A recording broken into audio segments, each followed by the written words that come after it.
Hi guys, welcome to my bloody YouTube channel. I am Sami Hall Says, and I came up with that name quite brilliantly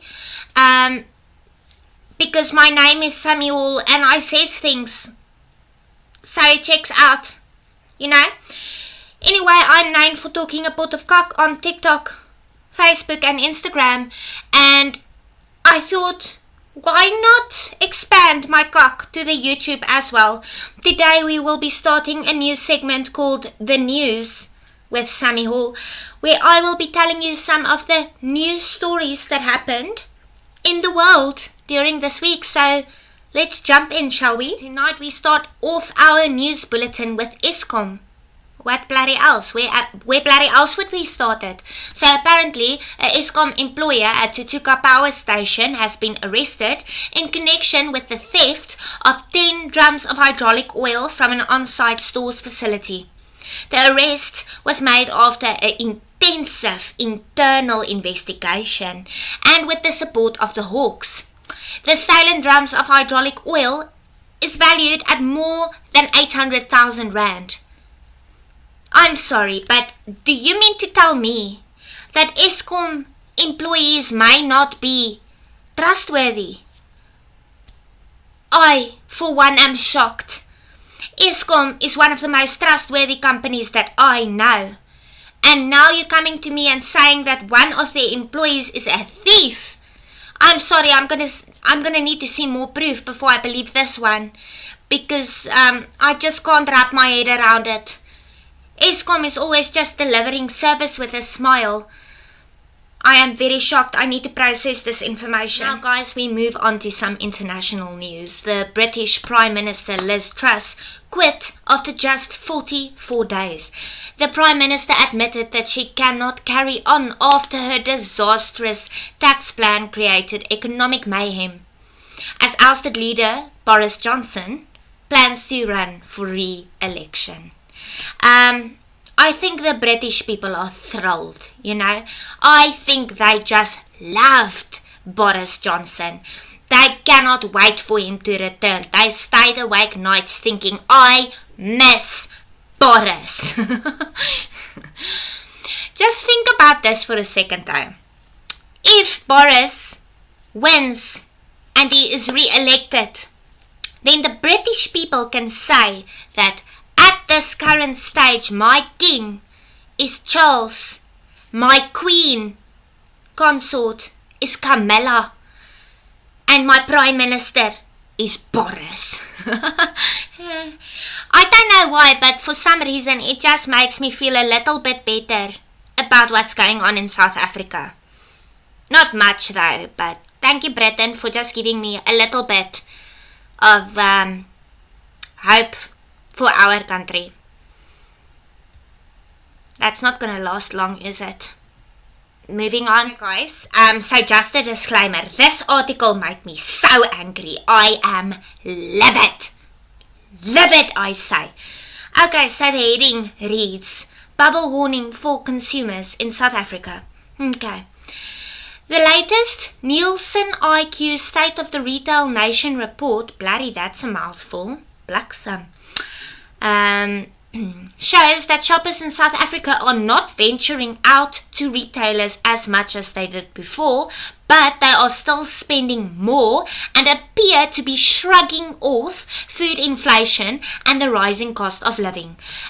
Excuse me, Nielsen IQ, are you being daft? I am angry by this. They are pretending like we are some sort of idiots that doesn't know how to spend our money. We are just ignoring the fact that we are in a recession and we are just going out eating oysters every night. That is the only fancy thing I can think of because I'm too broke to even know what fancy is. Bloody. Did you maybe stop to think that the reason why people are going out less but still spending more is because things are more expensive? Bloody freaking. Let me continue. They go on to say, despite the all too obvious global and local financial pressures at play, including the fact that South Africa is technically in a recession, Nielsen IQ data shows that the reality is not reflected in our purchase behavior. Oh really? Oh really, Nielsen? We are so stupid. We don't know that we are in a recession. We cannot see that everything is more expensive. We cannot see that where we used to buy 3 packets of groceries for a certain amount, now we can only get 1 packet of groceries for the same amount. Hello. Then they go on to say the danger of this is that we are living in a bubble. This will eventually burst and will create a crisis mentality amongst shoppers. As a result, price increases and a reduction of promotions driven by external factors could see significant volume impacts in 2023. I hate to break it to you, but my bubble has already bursted. Okay, the bubble is burst. There is no bloody bubble. We all know that we are in the cock. There's no getting around it. You can't ignore it.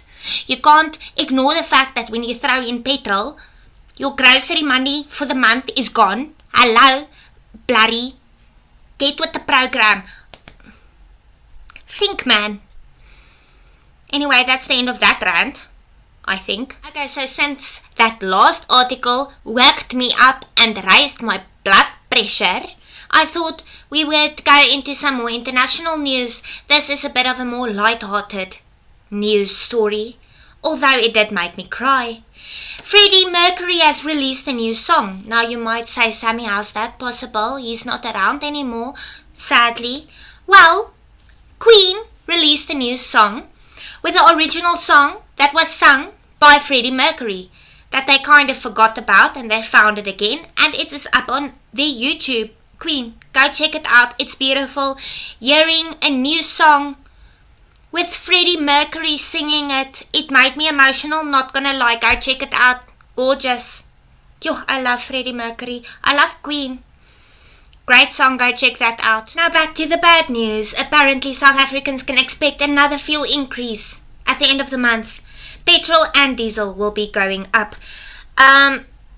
What the hell is up with diesel? By the way, there was a time when everyone wanted to have a diesel because it's so economical, and look what's happening now. It is out of control. It's wrecking hand uit.